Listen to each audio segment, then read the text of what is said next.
Hello guys! Welcome to our mini serye vlog. For today's video guys, gagawa tayo ng gawaing bahay. Busy ang lola nyo today. Dahil ilang araw hindi na nakapaglinis. Naalala nyo ba yung last vlog ko na nag-vaccine si Leonard? Dahil kinabukasan noon nagkaroon siya ng fever. So yun nga, wala sa mood at gusto lang lagi magpakarga. At nakarang araw medyo worried din kami dahil nga ilang araw din hindi nakapagdumi si Leonard.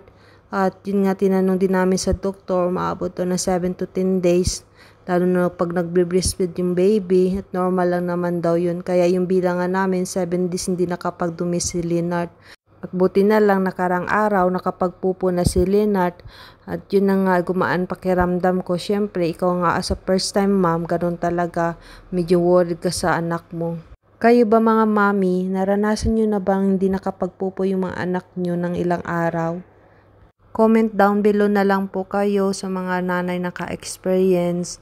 At ayun nga, nagtanggal na ako ng bedsheet at buti na lang ito si Leonard. Ang sarap ng tulog niya. Kaya ayan, nilubos-lubos ko na yung mga gagawaing bahay. At buti na lang din merong dishwashing machine. Kaya pag marami akong hugasan, ilalagay ko lang dito kaya hindi na ako mahirapan. Pag natapos na siya, yun ko na lang siya tanggalin at ilalagay sa mga lagayan. Talagang lifesaver para sa akin.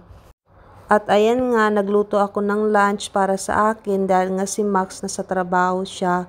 Kaya nagluto ako ng ampalaya, itlog at ito, paborito kong tuyo.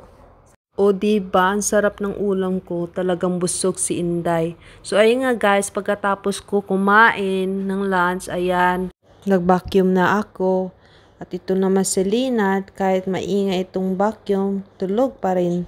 At ayan nga, sinamantala ko na yung paglilinis pagkatapos kong mag-vacuum at nag-mop na rin dahil nga naman minsan lang din naman nakapaglinis ng bahay dahil nga pag may baby, pahirapan talaga.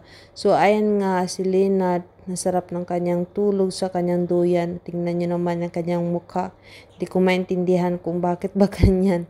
Di ba nakakatuwa? Tulog yan siya pero tingnan nyo ang expression ng mukha. So ayan na nga guys, pagkatapos ko maglinis ng mga gawain, ayan, nagising na din siya at nagpapalambing.